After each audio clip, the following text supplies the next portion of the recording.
He's done a lot for China. He's done a lot for the game of international basketball. And, I don't think there's anybody bigger or better that could have done the job. When I go to China, everybody mentions Yao Ming. It's like the god of the world. Here's Yao Ming with a fadeaway. He's high again. In terms of opening up doors, for Chinese basketball players to come into the NBA and for their youth here in China to believe that it's possible to achieve the dream of being an NBA player. I mean, all that started from Yao. Yao around the league in terms of what other players say about him. We all think he's a monster. He's a giant. He's the only dude that makes me feel small. They say he's 7'6", but he's like my favorite convenience store. He's 7'11", all day. He's 7'11". How talented was Yao? Because he had a quick career. For his size, how skilled was he? Bro, he was extremely skilled.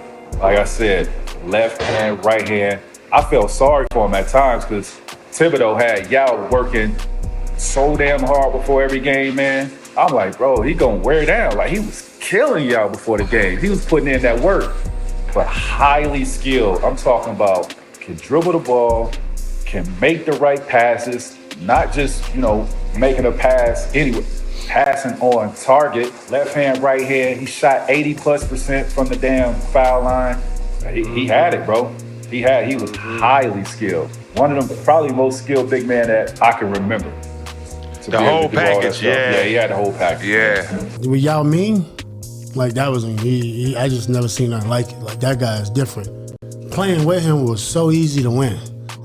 I've never played with anyone as dominant. Most dominant big man? Not even most dominant. Physically, yes. Because he said that Yao Ming was the best player in Houston. When he first arrived in the United States and found the entire experience overwhelming. I have to say I'm feel nervous at that time. In this world, it's like a lot of focus, there's also a lot of pressure is coming. Yao Ming made Sean Bradley look like Bill Russell. Okay, look. He might be a good player one day, but he ain't ready. Dealing with fans and the media was one thing, but Yao knew that his most important job was learning to play Houston Rockets basketball. If Yao was fully healthy and came around right now in today's NBA, MVP. He'd be like Shaq. It's the first matchup ever between Yao Ming and Shaquille O'Neal. What do you remember when you're first stepping in the circle with Yao Ming the first time you two played each other? We got to Houston and Yao Ming. I'm like, okay, they trying to do like Rocky IV, Apollo Creed, all this and that. They want to give him the fanfare. So I said, okay. So, I wanted to give him a little finesse. I wanted to show him I was smooth. So I get on the post, and I go right there. He blocks it. Remember you blocked my first 3 shots? Shaquille takes it inside and Yeah, that's a couple of my highlights in my career. Crowd go crazy. You got that one. You 7'8", you're supposed to block it. Get another move. He blocks it. Shaquille O'Neal Third time he blocked it. lost it again. Now I'm mad. The first time I got my shot blocked 3 times in a row. Now I got to go in the playoff mode. Now I got to turn it all the way up. O'Neal with 31 points. Definitely a fun battle between me and him. Definitely respect him. Definitely respect his culture. I just wish that he didn't have those injuries that he had. I would have loved to have more battles with him. He's probably the only guy that really tested me. And he tested me because he was 7'8", and he was hard to move. He couldn't stop me, but guess what? I couldn't stop him either. I put him in the category of Akeem. Like, hey, Akeem, you can't stop me, but I know I can't stop that fadeaway. And he was the only guy that would catch it in the post and look at me. He just looked like, y'all just look at me, and then I'd come and try to block it, and he just shoot right over me. I'd be like, damn. If you look at it, who now would be able to guard Shaq and Yao? Nobody. What is it like guarding Yao Ming? Like, It's impossible.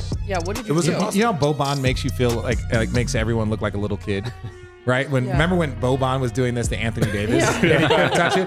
That's what it was like for everyone with Yao Ming. One time he had me on the post, and he turned around and shoot a fadeaway, and I jumped as high as I could, and he still had about 3 feet left. I was like, dang, this dude is tall. He's very agile. He could play inside, he could play outside, and if he didn't have those injuries, he probably would have been up there in the top 5 centers ever to play the game. Imagine Yao Ming shot the technical fouls for Houston.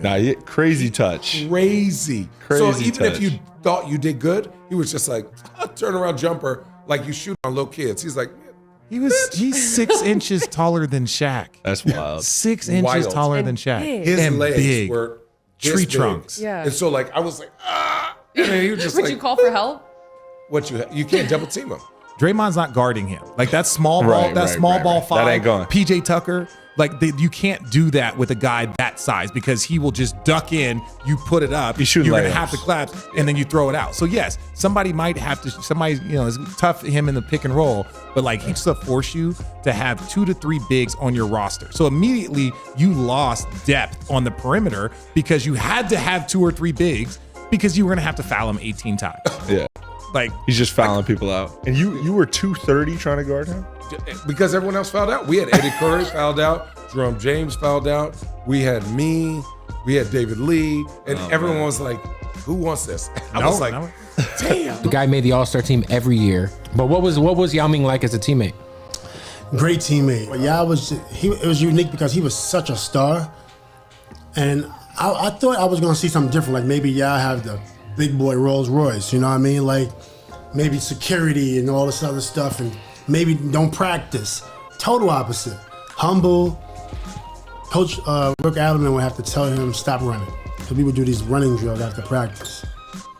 And Yao would do every drill. Yao didn't sit out no drills. But that's not typical.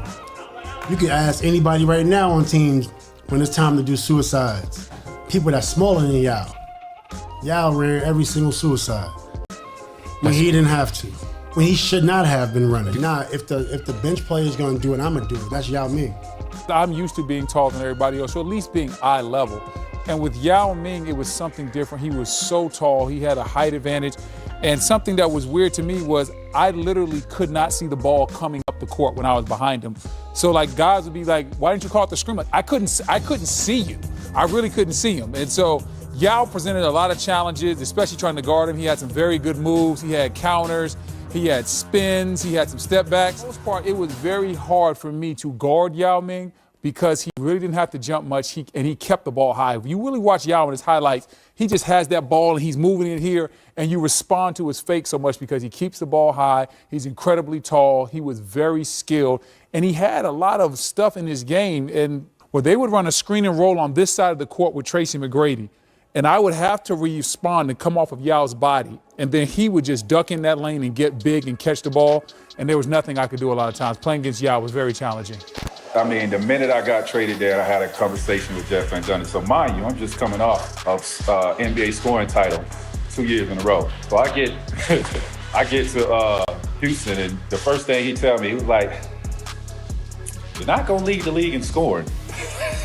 Dang. First thing. Yeah, I'm like, not welcome to Houston. Hey, not man. welcome to the team. Like, I'm just gonna tell you, you're not gonna lead the league in scoring. I'm like, damn, well, what's gonna happen? It was basically just like, we got a 7'5", 7'6" dude that, we got to get the ball to. We're gonna play inside out. I never played with a big dude, so it was an adjustment for me to play with a big guy. The pace was slower. I mean, I had to change my whole game on how I went about it. But once we figured it out, man, I mean, we was great together. Y'all was a deadly combo. We played y'all in Golden State. Remember, Al had to go at y'all. Too big. Hey, Too big. Listen, bro. We had Al go at y'all. Oh, we used to try to kill Al, whoever was, because y'all played that small ball. Man, small, whoever was guarding y'all, they was gonna have a long night because we were gonna feed. I didn't care about scoring that. Hey, big fella, you going to work tonight? Because there was nothing y'all could do with it. I wouldn't even want to play in those games. So he would start him randomly, but he always started him against Yao. He did him I ain't so starting dirty, today. man. You can't. Come on, man. What Al gonna do with that big fella, man? And he had left hand, he had right hand. Can't do nothing about that, bro. But the funny thing, the first couple times, China, language barrier, I never knew he spoke English. So one day I hit him with a nice bing bing on the baseline. Ha ha! Shot the boom. He's like, "Nice move, brother." And I was like, "You talk English?" He's like, "Yeah, I talk English." I was like, "Why you didn't tell me?" He said, "Shaq, you never talked to me." I was like, "Man." So after that moment, we really, really became close.